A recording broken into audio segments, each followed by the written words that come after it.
Joe Burrow went out. How many yards passing did he have? 348. And a pair of touchdowns, leading Cincinnati to a 24-18 victory over Buffalo, a game that the Bengals never trail. Buffalo never had the lead in this game. The fellows that play across the Ohio River from Covington, Kentucky, are 5-3, while the gentlemen who have to go back to just adjacent to Niagara Falls find themselves a dismal, pathetic 5-4. It's so bad. How bad is it for the Bills? It's so bad for the Bills. Even Bills Mafia doesn't know what to do at this point. A 5-4 record after 9 weeks. But the better story is there. The better story is in the losing locker room. So that is how we will begin the Festivus of talk as we discuss the question, where are Josh Allen and the Buffalo Bills after this latest setback? All right, so I've got Waffle House, Pep Boys, and ingredients. And we will combine all of these things together, and we are going to make some chili over spaghetti, which is the local delicacy, which our friend Justin in Cincinnati tells me is disgusting, but I've never had it. So at some point I'll have to go to Cincinnati and enjoy the local delicacy. But this was a measuring stick game. Do we all agree on that? Does everyone in the class agree this was a measuring stick game? Yes. Do we also agree that Buffalo doesn't measure up to Cincinnati? Yes. Josh Allen, if you look at this performance, he continues to be lost in the sauce. Josh Allen being paid as a franchise quarterback, but not performing like the franchise quarterback. He's got the resume, he's got the contract, but if you covered up the name and I just merely gave you the results of performance without the name, and I said, what do you think of that quarterback? You would shake your head, you would put your head down in disgust and say, wow, that guy's a bum, is what you would say. And here we are again, another game where Josh Allen is a middling quarterback for Buffalo. He's playing right now like he's at a Waffle House and he's ordering the number 4 every game, the ham and egger special, because he's playing like a ham and egger. Very ordinary football, nothing spectacular, unable to consistently hoodwink opposing defenses. Certainly didn't do that in this game here. The last 5 weeks, that's over a month, the last 5 weeks of Buffalo Bill football with Josh Allen under center, franchise quarterback, God's gift to football, Josh Allen. How's he done? 9 touchdowns, 5 interceptions. The Bills offense averaging barely 20 points per game. Barely 20 points per game, and a 2-3 record, which they are lucky to have. That's the thing about this. The Bills are lucky to be 2-3. All right, they lost to Jacksonville, lost to the New England Patriots. That should be worth 4 losses, and you lost to the Bengals in the Sunday night game. But remember that Giants game. That was a stinker. And the Buccaneer game, that Hail Mary on a Thursday night easily could have been caught by Tampa at the last play of the game to win the game for the Buccaneers on the point after touchdown. And so you're right there. You're very easily if you go back to the last 5 weeks, 1-4. It's crazy. It's absolutely crazy. So that's actually the last 6 weeks now if you go back even further. But everyone in Buffalo is downplaying Josh Allen's shoulder like Josh Allen's doing it and everything's going to be all right. And I know there's some dumb fans that believe everything they hear from the players and the coaches and all that, and they don't think these people will ever lie to you. But for the educated fan, you've got to be concerned. For the educated fan, you've got to be like, okay, so if Allen is fine, if Josh Allen is fine, then he has gone from name brand quarterback to generic label. Okay, that's what he is, because he's not hurt, says he's fine, he's just not playing well. All right, now page 2. Who gets the blame in Buffalo? Well, we start with the quarterback, Josh Allen, who gets his big share of the blame wing basket, Josh Allen. The defense also in general here. Things are just The word is stale. It's like moldy bread. Watching the Bills, it just feels like it's played out. Now, can that change? Sure, it can change. But right now, in this moment, we do the show today. We don't do the show at the end of the year. We have a show to do right now in the moment. And in this particular moment, I watched the Buffalo Bills, and it just looks played out. It just looks played out. Every good band breaks up. Every good team breaks up. That's how it works, right? Things are backfiring. Maybe they should – the engine's starting to sputter. And so, I don't know, call Pep Boys, Manny, Mo, and Jack. They can come help you out. Yeah, just like that. Watch, I combine two stores there. See, that's a different company.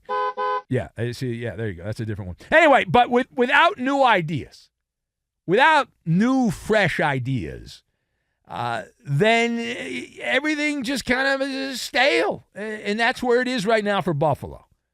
And will there be some kind of intervention? Well, we'll find out.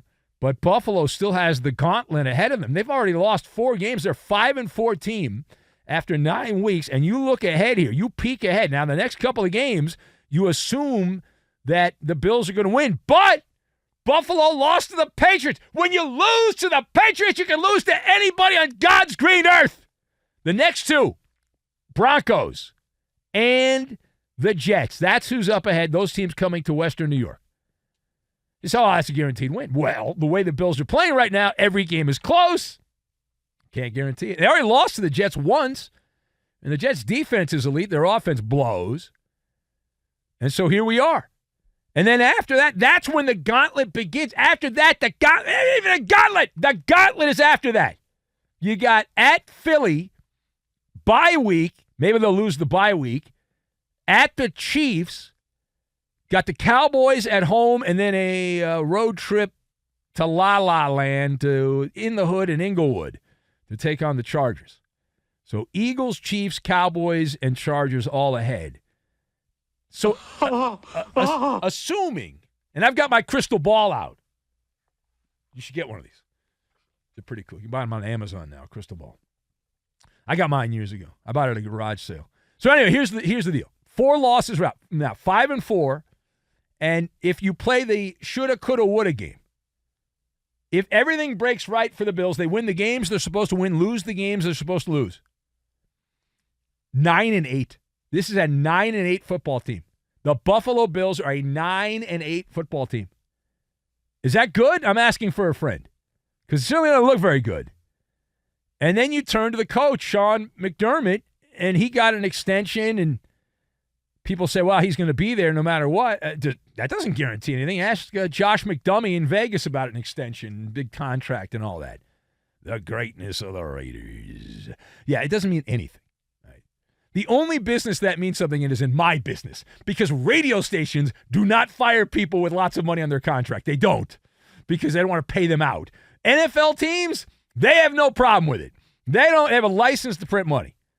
All right, and it's just money. You can make more of it. You can get more of it. And and the other thing is, you know what's on the horizon here, looking into the crystal ball, that we haven't even gotten the proverbial Stephon Diggs nuclear meltdown. I'm not happy. Boo-hoo-hoo.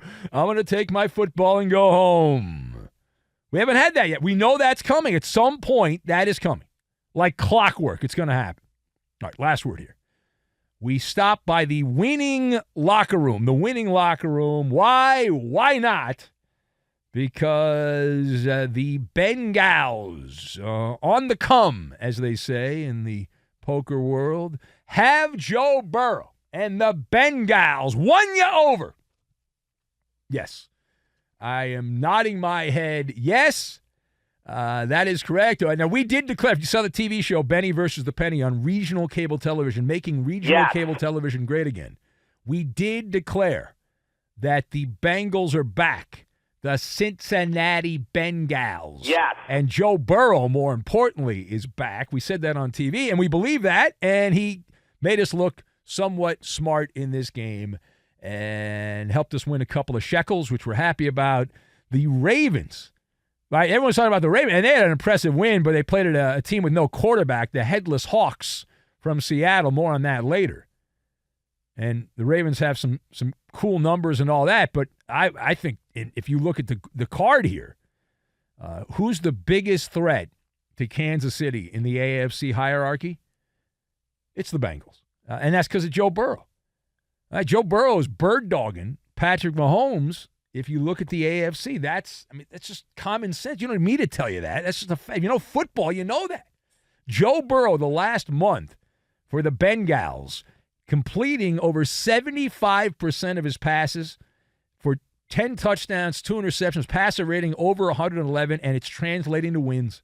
It's translating to wins and losses. Wins and bleepity-bleep losses. An old baseball player, long dead, named Tony Phillips, told me years ago. Wins and losses. Wins and blankety-blank losses. It's all about. That's what it's all about right there. All right.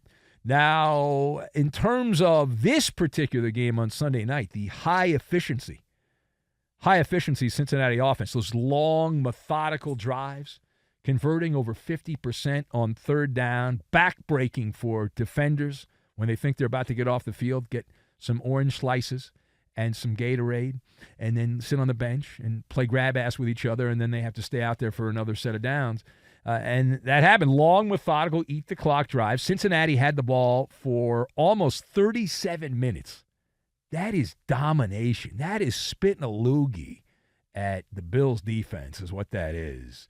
And this Bengal team, right now they're the last team in, but come on. A lot of time to go in the NFL season, a lot of twists and turns.